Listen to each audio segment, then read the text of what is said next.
এই হচ্ছে AGT live 24/7। This is AGT Live 24/7. Belonia কলেজের ছাত্রছাত্রীদের উদ্যোগে স্বচ্ছতাই সেবা।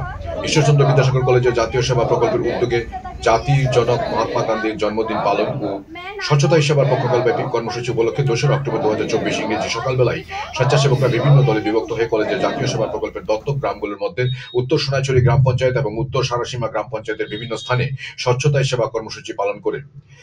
এই কর্মসূচির মূল লক্ষ্য হল পরিচ্ছন্নতা, যা এখন ভারতের একটি সময়োপযোগী গুরুত্বপূর্ণ বিষয়, যেহেতু এই কর্মসূচির সঙ্গে ব্যক্তি ও সমাজের স্বাস্থ্য পরিষেবা ও নাগরিক জীবনের সুখ স্বাচ্ছন্দ্যের সরাসরি জড়িত।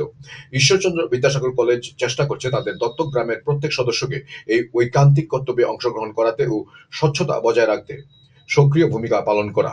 এই দৃষ্টিভঙ্গিকে সামনে রেখে বিলোনিয়া কলেজ জাতীয় সেবা প্রকল্পের অধীনস্থ গ্রামের নাগরিকরাও কলেজের জাতীয় সেবা প্রকল্পের সঙ্গে যৌথভাবে স্বচ্ছতা অভিযান সক্রিয় ভূমিকা পালন করেন ও প্রতিজ্ঞাবদ্ধ হন যে এই ধরনের সামাজিক কল্যাণমূলক কর্মকাণ্ডের উনারা সর্বদাই কলেজের সাথে আছেন ও আগামী দিনও থাকবেন।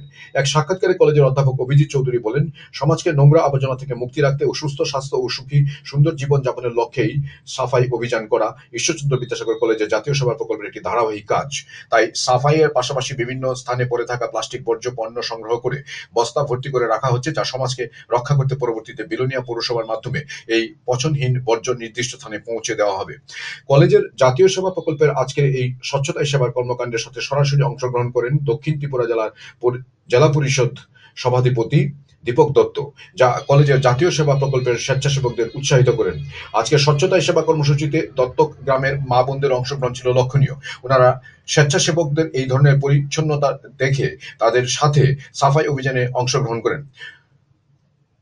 কর্মসূচি শেষে উত্তর সারাসীমা গ্রাম পঞ্চায়েতের মাঠে দীপক দত্ত সহ উপস্থিত সকলে আগামী দিনেও এই ধরনের সামাজিক কল্যাণমূলক কর্মকাণ্ডের সক্রিয় ভূমিকা পালন জন্য শপথ নিলেন।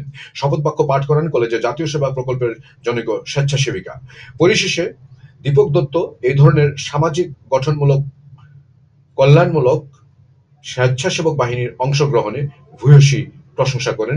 এ ধরনের কর্মকাণ্ডে সর্বদাই কলেজের সাথে আছেন ও আগামী দিনও থাকবেন। আবার অন্যদিকে 23 সেপ্টেম্বর 2024 ইংরেজি কেন্দ্রীয় সরকারের পঞ্চায়েত রাজের নির্দেশ মূলে উন্নত ভারত অভিযানে উদ্যোগে অধ্যাপক রোশন আলীর নেতৃত্বে কলেজের জাতীয় সেবা প্রকল্পের অন্য একটি দল ঈশ্বরচন্দ্র বিদ্যাসাগর কলেজের উন্নত ভারত অভিযানের দত্তক গ্রাম পশ্চিম পাহাড় থানাধীন শ্রীরামপুরের অন্তর্গত ভৈরবনগর গ্রাম পঞ্চায়েতের জনপ্রতিনিধিগণ ও জনগণকে নিয়ে গ্রাম সভার আয়োজন করা হয়। এই গ্রাম সভায় পঞ্চায়েত প্রধান গোপাল ত্রিপুরার সভাপতিত্বে উপপ্রধান মিঠুন দেবনাথ এবং বিশ্বজিৎ দাস, সুবোধচন্দ্র দাস, অনিমা দাস, জনপ্রতিনিধিরা ও অন্যান্য নাগরিকবৃন্দ মত বিনিময় করেন, যাতে তাদের গ্রামের চাহিদা ও বিভিন্ন সমস্যার কথা উঠে এসেছে। কলেজের উন্নত ভারত অভিযানের সদস্যরা এই বিষয়গুলো নিয়ে একটি অত্যন্ত তাৎপর্যপূর্ণ প্রকল্প করে কেন্দ্রীয় সরকারের পঞ্চায়েত রাজের হাতে তুলে দেওয়ার ব্যবস্থা করবে। Report AGT Live 24/7।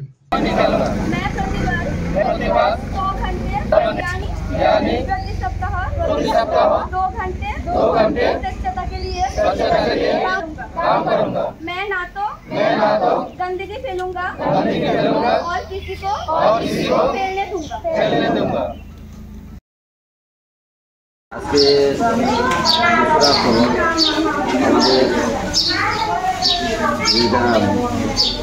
জাতির পিতা, জাতির জনক মহাত্মা গান্ধীর জন্মদিন।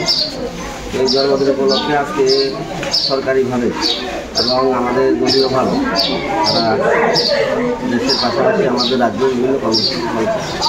এই অঙ্গ হিসেবে আজকে আমি দলীয় নির্দেশ অনুসারে এই বিশ্বমুখ বিধানসভায় বিভিন্ন জায়গাতে আমাদের মণ্ডল সভাপতি রয়েছেন, পঞ্চায়েত সমিতির চেয়ারম্যান রয়েছেন, বিভিন্ন জায়গাতে আমরা স্বচ্ছ ভারত করার জন্য এখানে উপস্থিত হয়েছি। এখন সারাসীমা গ্রাম পঞ্চায়েত এলাকার কালীবাড়ি এবং এখানে যে বিবেকানন্দ মূর্তি রয়েছে আমরা স্বচ্ছতা করেছি। তো আরও 2-3টে জায়গাতে আজকে ভারত অভিযান হবে। আমরা জানি সকলে স্বচ্ছ ভারত অভিযানের শুরু করেছিলেন গান্ধী, কিন্তু আমরা আমাদের ভারতবর্ষের মাননীয় প্রধানমন্ত্রী হওয়ার আগে এভাবে দেখে নিন যে মানুষকে গান্ধীজি শুরু করেছিলেন ঠিকই, কিন্তু এটাকে বাস্তবে বিশেষ করে আমরা লক্ষ্য করছি বাস্তবে মাননীয় প্রধানমন্ত্রী হওয়ার পর মোদীজি উনি এটাকে বাস্তবে রূপান্তর করেছেন। তা আমরা আবেদন থাকবে যে শুধু গান্ধী জয়ন্তীতে নয়, সবসময় আবেদন থাকবে সবার কাছে যে আমরা সবসময় যেন যার নিজের এরিয়া, মন্দির, যে ধর্মীয় স্থানগুলি রয়েছে, স্ট্যাচুগুলি রয়েছে বা আমাদের অঙ্গনওয়াড়ি সেন্টারগুলি রয়েছে, বিদ্যালয়গুলি রয়েছে, আমরা আবেদন রাখবো সবসময় যাতে আমরা এগুলোকে স্বচ্ছ রাখি এবং আমরা স্বচ্ছতা বজায় রাখি এবং পরিবেশকে সুন্দর রাখি। সবাইকে নমস্কার।